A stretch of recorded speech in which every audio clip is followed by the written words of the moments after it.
Hello everyone. Today in this lecture I am going to discuss one more important concept from chapter number 2. It is based on energy stored in capacitor. As we all know, in the previous lectures we have discussed energy stored in capacitor and energy density. Then we have also discussed redistribution of charges in our previous lecture. So in this topic we are going to study loss of energy in redistribution of charges. अब जैसे charges का redistribution होगा तो energy के अंदर कौन से changes आ सकते हैं, मतलब हमारे पास जो इनिशियल एनर्जी है सिस्टम की, उस एनर्जी के अंदर कितना चेंजेस आ सकता है. एनर्जी लूज होगी, अगर एनर्जी लूज होगी तो कौन से फॉर्म में एनर्जी लूज होगी और कितनी एनर्जी लॉस होगी, वो सारा कैलकुलेशन हम एक सिंपल फॉर्मूला से कर सकते हैं. तो ये जो कंसेप्ट आज हम इस लेक्चर में डिस्कस करने वाले वो एनसीईआरटी में नहीं दिया है हमें, और ये कोई थियरी के लिए भी इम्पोर्टेंट नहीं है, बट एमसीक्यू के लिए सबसे इम्पोर्टेंट टॉपिक रहेगा. ये आपको सिर्फ फॉर्मूला याद रखना है और इसके बेसिस पे हम लोग एमसीक्यू डिस्कस करेंगे. हम लोग नेक्स्ट इसी लेक्चर में पॉसिबल होगा तो न्यूमेरिकल्स भी डिस्कस करेंगे इसी फॉर्मूला के बेसिस पे, जब आपको पता चलेगा कि ये फॉर्मूला हम लोग किस तरह अप्लाई कर सकते हैं और कैसे न्यूमेरिकल्स में ये फॉर्मूला यूज हो सकता है और कैसे एमसीक्यू में ये फॉर्मूला आपका टाइम सेव करेगा. तो टॉपिक स्टार्ट करते हैं हम. Loss of energy in redistribution. Let C1 and C2 be the capacitance and V1 and V2 be the potentials of the two capacitors or two conductors before they are connected together.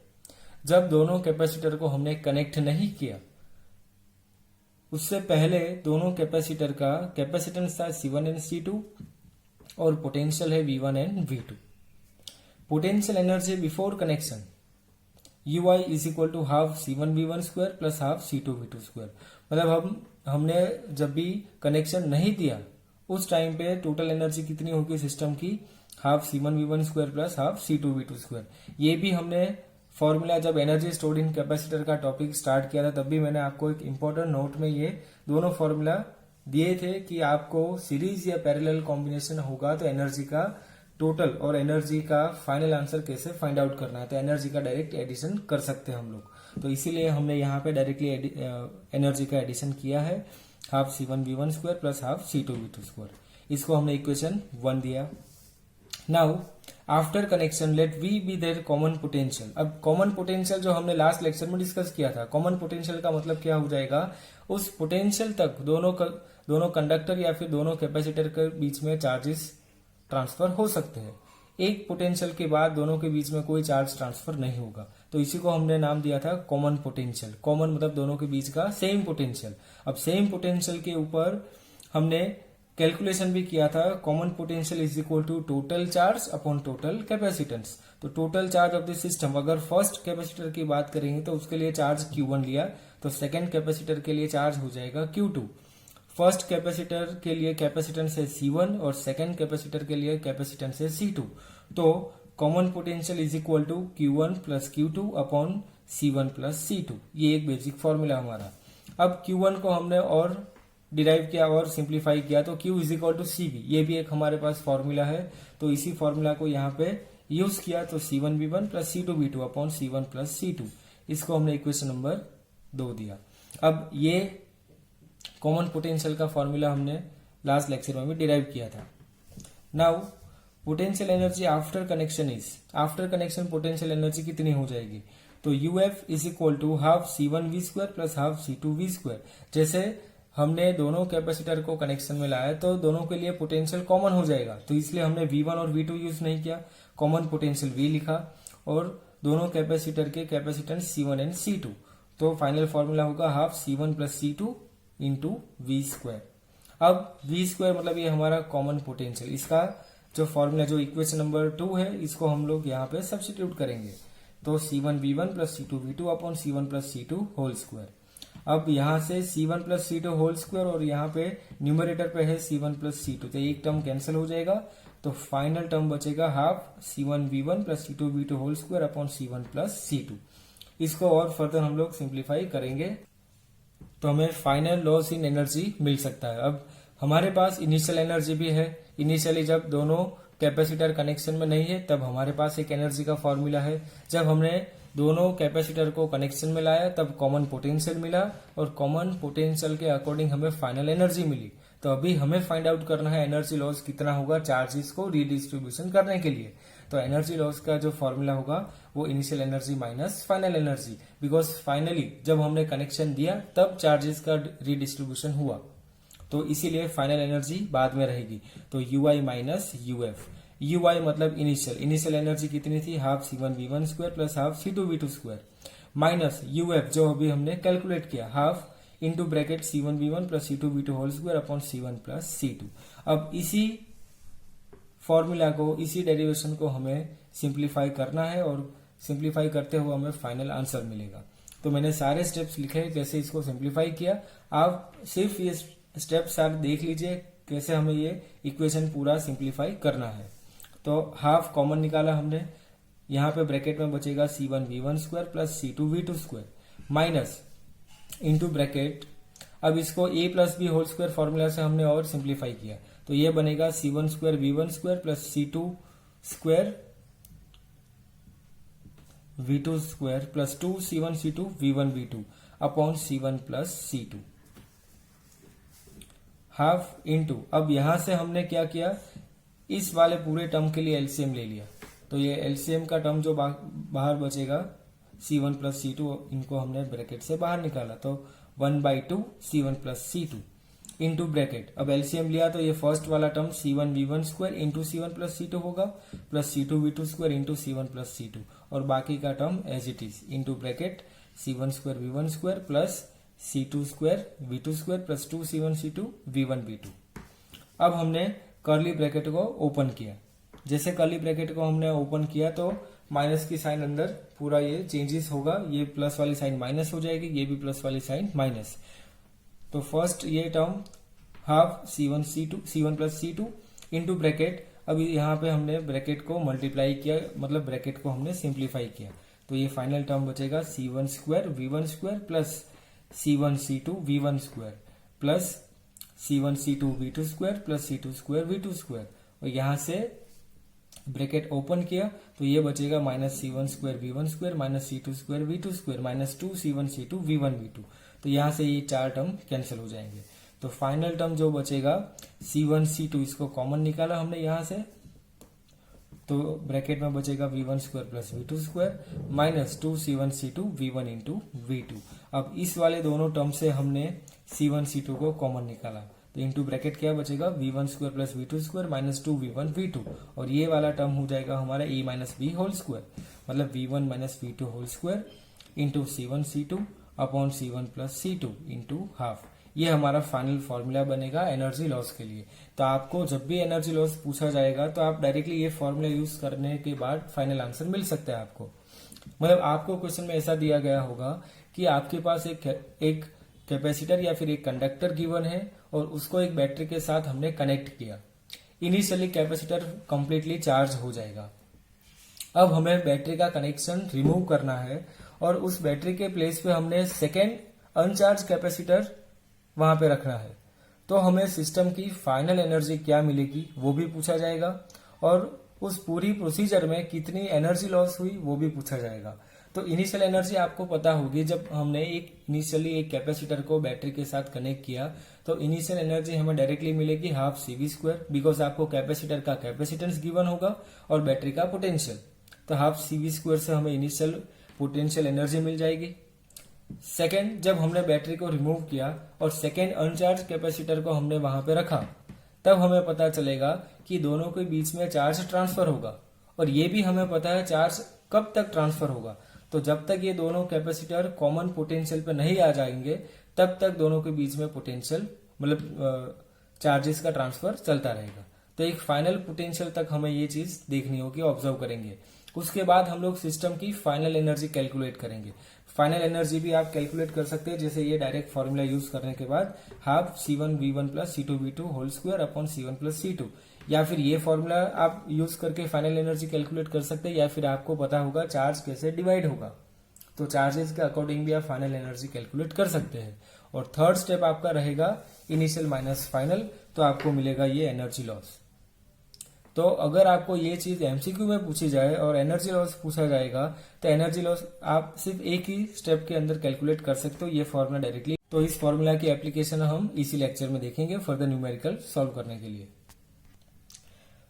So let us start NCERT example 2.10। अब इस numerical में हमने एक method जो use की है वो method रहेगी हमारी सिंपल, जब चार्ज डिस्ट्रीब्यूशन होगा और चार्ज कितना डिस्ट्रीब्यूशन होगा उसके अकॉर्डिंग हमने एनर्जी कैलकुलेट की है। तो फर्स्ट न्यूमेरिकल एक हमारी सिंपल एनसीईआरटी मेथड से, और सेकेंड न्यूमेरिकल में हम लोग ये शॉर्टकट फॉर्मूला यूज करेंगे। सो फर्स्ट हम लोग स्टार्ट, और ये न्यूमेरिकल आपको 4 मार्क्स में आ सकता है। तो फर्स्ट स्टार्ट करते हैं क्वेश्चन हम लोग। A 900 picofarad capacitor is charged by 100 volt battery, how much electrostatic energy is stored by the capacitor. तो हमें कैपेसिटर के लिए कैपेसिटेंस दिया है 900 पिकोफेराड, और इसी कैपेसिटर को हमने 100 वोल्ट बैटरी के साथ कनेक्ट किया, और हमें पूछा है इनिशियल इलेक्ट्रोस्टैटिक एनर्जी। तो ये फर्स्ट पार्ट तो इजीली कैलकुलेट हो जाएगा, हाफ CV स्क्वायर। जैसे मैंने आपको थ्योरी में ये कंसेप्ट बताया और एक एग्जाम्पल भी दिया था कि ऐसे क्वेश्चंस आ सकते हैं। तो यही हमें फर्स्ट इनिशियल कंडीशन दी है, एक कैपेसिटर को बैटरी के साथ कनेक्ट किया है, तो इनिशियल एनर्जी हमें मिल जाएगी हाफ CV स्क्वायर से। Second part, the capacitor is disconnected from the battery and connected to another 900 picofarad capacitor. अब जैसे मैंने आपको सिचुएशन बताई थी, सेम सिचुएशन यहाँ पे है। बैटरी को डिस्कनेक्ट किया और सेकेंड 900 पिकोफेराड वाला कैपेसिटर एक कनेक्ट किया। What is the electrostatic energy stored by the system. अब फाइनल एनर्जी कितनी होगी ये हमें कैलकुलेट करना है। और थर्ड होगा, where has the remainder of the energy gone.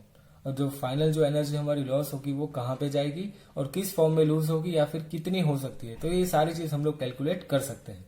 So first हम लोग पार्ट ए स्टार्ट करेंगे, जहां पे हमें इनिशियल पोटेंशियल एनर्जी पूछी है। तो पहले जो हमारे पास कैपेसिटेंस और वोल्टेज दिया है, पोटेंशियल दिया है, तो हम लोग चार्ज भी कैलकुलेट कर सकते हैं इनिशियल। तो इनिशियल चार्ज कैलकुलेट करने का रीजन हमें सेकेंड पार्ट में पता चलेगा। The charge on the capacitor is Q is equal to CV। Capacitance given 900 into 10⁻12 into potential given 100। So charge हो जाएगा 9 इंटू 10⁻8 कूलम। अब हमें पूछिए इनिशियल एनर्जी, तो इनिशियल एनर्जी का फॉर्मूला हाफ CV स्क्वायर, या फिर हम लोग यूज कर सकते हैं हाफ Q इंटू V। दोनों फॉर्मूला से आंसर सेम आएगा। तो ये इनिशियल एनर्जी हो जाएगी 4.5 इंटू 10⁻6 जूल। तो ये हमारा पार्ट ए क्लियर हुआ, जहां पे हमने इनिशियल एनर्जी फाइंड आउट की।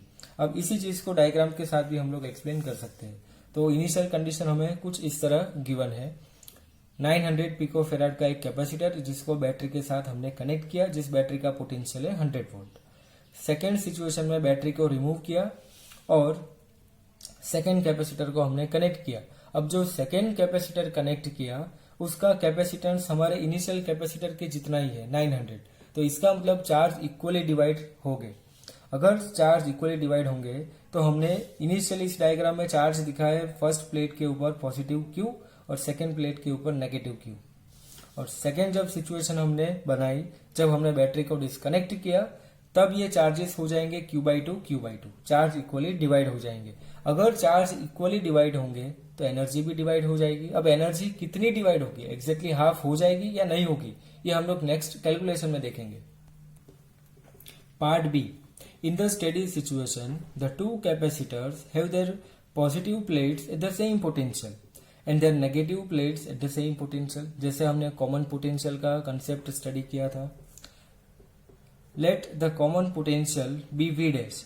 The charge on each capacitor is Q dash is equal to CV dash and by the conservation of charge Q dash is equal to Q/2। जैसे charge equally divide हो गया तो ये हमारा final, जब charge distribution हो जाएगा तब हमारे पास कैपेसिटर के ऊपर फाइनल चार्ज कितना होगा, तो Q dash is equal to CV dash। और V dash क्या इंडिकेट करेगा, कॉमन पोटेंशियल। तब तक चार्जेस का रीडिस्ट्रीब्यूशन हुआ। Now total energy of the system 2 into half Q dash V dash. अब ये 2 का मतलब क्या हो जाएगा, हमारे पास टोटल सिस्टम में 2 कैपेसिटर है, इसलिए हमने 2 मल्टीप्लाई किया into half Q dash V dash. So 2 से 2 कैंसिल हो जाएगा तो फाइनल बचेगा Q dash into V dash. और Q डैश इंटू अब वी डैश क्या हो जाएगा यहाँ से, तो V dash is equal to Q dash by C, ये भी एक फॉर्मूला हो जाएगा। तो यहाँ पे हमने लिखा क्यू डैश बाई सी, और यहां से Q dash square upon C होगा, और क्यू डैश हमें पता है क्यू बाई टू, जो इक्वली हाफ हो गया। तो फाइनल फॉर्मूला क्या बचेगा, Q square by 4c which is equal to 1/2 into 1/2 Q into Q by C. हमने सिर्फ इस वाले टर्म को सिंप्लीफाई किया है और इसको रीअरेंज किया है। 4 को हमने लिखा 2 इंटू 2, क्यू स्क्वायर को लिखा हमने क्यू इंटू क्यू, और सी को यहाँ पे हमने डिवाइड किया क्यू बाई सी। तो ये जो क्यू बाई सी जो हो जाएगा, ये वाला टर्म क्या हो जाएगा, पोटेंशियल वी। तो फाइनल फॉर्मूला होगा half into half Q into V, और ये जो हमारा टर्म बचेगा हाफ क्यू इंटू वी, मतलब ये हमारा इनिशियल एनर्जी। तो इनिशियल एनर्जी बाई 2, इसका मतलब ये पूरी प्रोसीजर में हमारी एनर्जी हाफ होगी। तो ये इसका पूरा प्रूफ कि एनर्जी हाफ होगी या नहीं होगी। तो आपको पता होना चाहिए कि जब भी हमने कैपेसिटर को डिस्कनेक्ट किया और नए कैपेसिटर के साथ कनेक्ट किया, तब वो नए कैपेसिटर के साथ चार्ज डिस्ट्रीब्यूशन के साथ पोटेंशियल कैसे डिवाइड होगा और कितना कॉमन पोटेंशियल मिलेगा। अगर कॉमन पोटेंशियल मिला हमें, तो चार्ज कितने तक डिवाइड हो सकते हैं। अगर दोनों कैपेसिटर के कैपेसिटेंस सेम होंगे तो चार्ज इक्वली डिवाइड हो जाएंगे by the conservation of charge, Q dash is equal to Q by 2। अगर चार्ज डिवाइड हो जाएंगे तो एनर्जी डिवाइड होगी, एनर्जी हाफ हो जाएगी, तो एनर्जी भी हाफ हो जाएगी। ये इसका पूरा प्रूफ। तो इस फॉर्मूला से हमें पता चलेगा और इस कंसेप्ट से पता चलेगा कि जैसे हमने सेम कैपेसिटेंस वाले दो कैपेसिटर को कनेक्ट किया आफ्टर रिमूविंग द बैटरी, तो एनर्जी भी उसकी हाफ हो जाएगी। बट ये कंडीशन होनी चाहिए, दोनों कैपेसिटर के कैपेसिटेंस सेम होने चाहिए, तो ये एनर्जी हाफ होगी। तो फाइनल आंसर हमारा क्या हो जाएगा, U dash is equal to half into initial energy 4.5 into 10⁻⁻⁶। तो फाइनल आंसर हो जाएगा 2.25 into 10⁻⁻⁶ जूल, एनर्जी हाफ हो गई। अब थर्ड पार्ट में हमें पूछा है कि ये कौन से फॉर्म में एनर्जी लूज होगी। तो energy is lost during transient period in which current flows from C1 to C2 in the form of heat and electromagnetic radiation. तो ये जो एनर्जी होगी वो इलेक्ट्रोमैग्नेटिक रेडिएशन के फॉर्म में रिलीज हो जाएगी, मतलब हीट के फॉर्म में रिलीज होगी। जब हमने दोनों कैपेसिटर को कनेक्ट किया, तब C1 से C2 की तरफ ट्रांजिएंट करंट एक फ्लो होगा। तो उस करंट फ्लो के अंदर हमारे पास जो एनर्जी होगी वो एनर्जी लूज हो जाएगी in the form of heat.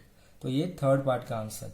तो इस क्वेश्चन में हमें पहले इनिशियल एनर्जी कैलकुलेट की, उसके बाद हमने जब कैपेसिटर को वापस दूसरे कैपेसिटर के साथ कनेक्ट किया तब कितनी एनर्जी मिली, फाइनल एनर्जी कैलकुलेट की, और उसके बाद कितनी एनर्जी लूज हुई होगी वो भी हम लोग कैलकुलेट कर सकते हैं। अगर हमें क्वेश्चन में पूछा जाए एनर्जी लॉस कितना होगा, तो हमें क्या करना होगा, इनिशियल माइनस फाइनल। तो हमें फाइनल आंसर मिलेगा 2.25 इंटू 10⁻⁻⁶ जूल, इतनी एनर्जी लूज हो जाएगी। बिकॉज हमारे पास इनिशियल 4.5 इंटू 10⁻⁶ जूल था, फाइनल एनर्जी मिली 2.25 इंटू 10⁻⁶ जूल। तो एनर्जी लॉस कितना होगा, एग्जैक्टली हाफ, मतलब इतनी ही एनर्जी लॉस हो जाएगी in the form of heat. तो सेम न्यूमेरिकल नेक्स्ट हम लोग डिस्कस करेंगे बट अलग में। So next NCERT exercise 2.11। A 600 picofarad capacitor is charged by 200 volt supply. It is then disconnected from the supply and is connected to another uncharged 600 picofarad capacitor. How much energy is lost in the process? अब इस question में हमें same situation जो 2.10 में थी given है, यहाँ पे हमें एनर्जी लॉस कैलकुलेट करना है। तो हम लोग एक नई मेथड से ये पूरा न्यूमेरिकल सॉल्व करेंगे। तो हमें जो कंसेप्ट पता है, जब एक कैपेसिटर को दूसरे कैपेसिटर के साथ कनेक्ट करेंगे तो कॉमन पोटेंशियल तक दोनों कैपेसिटर के बीच में चार्जेस ट्रांसफर होंगे। तो हम लोग सबसे पहले कॉमन पोटेंशियल कैलकुलेट करेंगे, और कॉमन पोटेंशियल का हमारे पास फॉर्मूला भी है C1V1 plus C2V2 upon C1 plus C2। अब इस फॉर्मूला के लिए हमारे पास सारी वैल्यूज होनी चाहिए। तो C1 इनिशियल कैपेसिटेंस हमारा 600 पिकोफैराड, वो भी गिवन है। V1 जो हमने इनिशियली कैपेसिटर को कनेक्ट किया 200 वोल्ट बैटरी, तो V1 भी गिवन है 200 वोल्ट। C2 सेकेंड अनचार्ज कैपेसिटर, ये भी वैल्यू गिवन है 600 पिकोफैराड, तो C2 600 पिकोफैराड। और V2 जब हमने बैटरी को निकाल दिया पूरे सर्किट से, तो फाइनल पोटेंशियल कितना हो जाएगा, V2 is equal to 0। Battery है ही नहीं कनेक्शन में। तो चारों वैल्यू हमें क्वेश्चन में गिवन है, चारों वैल्यू यहाँ पर सब्स्टिट्यूट करेंगे तो हमें फाइनल पोटेंशियल मिल जाएगा, जो पोटेंशियल तक दोनों कैपेसिटर के बीच में चार्ज डिस्ट्रीब्यूशन होगा। C1V1 plus C2V2 upon C1 plus C2। C1V1 यहाँ से सारी वैल्यू सब्स्टिट्यूट की तो फाइनल आंसर हमें मिलेगा 100 वोल्ट। अब ये हमने कॉमन पोटेंशियल निकाला। अब हमें इनिशियल एनर्जी कैलकुलेट करनी है, तो इनिशियल एनर्जी का फॉर्मूला हाफ C1V1 स्क्वायर, ये सिंपल फॉर्मूला से हम लोग इनिशियल एनर्जी कैलकुलेट की तो ये फाइनल आंसर आएगा 12 इंटू 10⁻⁶ जूल। ये हमारी इनिशियल एनर्जी। फाइनल एनर्जी का formula, final energy stored UF is equal to half C1 plus C2 into V square. C1 और C2 दोनों सेम है, इंटू 10⁻12 इंटू V स्क्वायर जो हमारा कॉमन पोटेंशियल है। तो ये फाइनल एनर्जी क्या हो जाएगी 6 इंटू 10⁻⁶ जूल। तो एनर्जी लॉस कितना होगा, delta U is equal to UI minus UF। तो 12 into 10⁻⁶ minus 6 into 10⁻⁶, exactly half energy lose हो गई। ये हमारी फाइनल एनर्जी 12 इंटू 10⁻⁶ जूल, ये हमारी इनिशियल एनर्जी। और ये एनर्जी लॉस कितना मिला 6 इंटू 10⁻⁶ जूल। सेम कंसेप्ट के साथ आप एनसीईआरटी का 2.10 जो हमने अभी डिस्कस किया, सेम मेथड से आप वापस उसको भी सॉल्व कर सकते हो। इसीलिए मैंने दो सेम टाइप के न्यूमेरिकल में दो अलग अलग मेथड आपको दिखाई। आपको जो भी मेथड कन्वीनियंट होगी आपको वो मेथड बोर्ड एग्जाम में करनी है। बट अगर आपको सेम क्वेश्चन सेम सिचुएशन कोई एमसीक्यू में गिवन होगी तो एमसीक्यू के लिए आप डायरेक्टली आंसर कैसे लिख सकते हो, बिकॉज यहाँ पे 3 स्टेप करने होंगे तब हमें फाइनल आंसर मिलेगा। बट एमसीक्यू में हमें टाइम सेव करना है तो उस टाइम हम ये फॉर्मूला डिराइव करेंगे जो हमें लेक्चर स्टार्ट करने के साथ एक कंसेप्ट स्टडी किया। तो एनर्जी लॉस का डायरेक्ट फॉर्मूला कौन सा है हमारे पास, half C1 C2 into V1 minus V2 whole square upon C1 plus C2। तो चारों वैल्यू हमें क्वेश्चन में दी है। C1 C2 सेम वैल्यू है 600 पिको फेराड। V1 मतलब इनिशियली हमने कैपेसिटर को 200 वोल्ट बैटरी के साथ कनेक्ट किया तो V1 की वैल्यू भी गिवन है। सेकेंड टाइम हमने बैटरी को डिस्कनेक्ट कर दिया तो फाइनल पोटेंशियल भी गिवन है 0 और C1 प्लस C2। ये सारी वैल्यू यहाँ पे सब्स्टिट्यूट करेंगे तो फाइनल आंसर मिलेगा हमें 6 इंटू 10⁻⁶ जूल। एक ही स्टेप में आपका आंसर आ जाएगा। अगर 3 मार्क्स में पूछा जाएगा तो आपको सारे स्टेप्स दिखाने हैं। हमारी जो ओरिजिनल मेथड है एनसीईआरटी के वो करनी है। अगर आपको एमसीक्यू में पूछा जाएगा तो आप डायरेक्टली इस मेथड से पूरा एमसीक्यू सॉल्व कर सकते हो। आंसर आप मैच भी कर सकते हो, सेम आंसर मिला हमें। तो ऐसे ही हम लोग न्यूमेरिकल्स और एमसीक्यू डिस्कस करेंगे। आपको आपकी रेफरेंस बुक से कैपेसिटर के सारे न्यूमेरिकल्स कंप्लीट करने हैं। इस न्यूमेरिकल के साथ हमारे ये सेकंड चैप्टर कंप्लीट होता है। और भी कोई कंसेप्ट और डाउट होगा तो आप डायरेक्टली मुझे पूछ सकते हो। आप कंसीडर मैसेज भी कर सकते हो, आपका मैसेज भी कंसीडर करेंगे। और आपको व्हाट्सएप नंबर भी दिया है तो उस नंबर पे आप डायरेक्टली कांटेक्ट कर सकते हो। अब नेक्स्ट हम लोग स्टार्ट करेंगे chapter number 12 atoms. Thank you.